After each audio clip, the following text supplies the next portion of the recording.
પ્રાંતશ્રી અહીંયા વ્યવસ્થા કરવાના તો હરકા કરો. હા, કેમ નથી વ્યવસ્થા? કેટલી વાર કીધું છે તમને કેવાયસી ની અહીંયા કેન્દ્ર ઉભા કરો?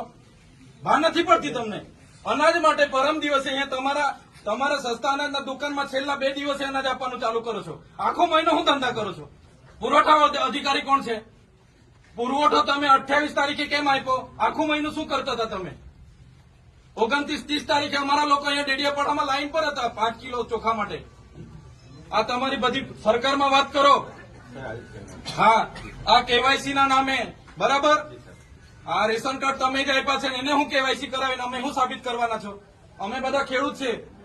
7 બાર નીકળી એટલે અમે ખેડૂત. અમારે શું રજીસ્ટ્રેશન કરાવવાની જરૂર છે ભાઈ? કઈ જરૂર પડે છે? એટલે આ બધા ધંધા બંધ કરો. અમારા લોકો છે ને નોટબંધીમાં કેટલા મરી ગયા, અહીંયા કોરોનામાં કેટલા મરી ગયા. હવે તમે આધાર કાર્ડ અપડેટ કર્યું છે. આ નાના નાના છોકરાઓ મહિનાથી આટા મારે છે. સરકારને કહો આ બધા રામાયણો આ બધા તાઇફા બંધ કરે.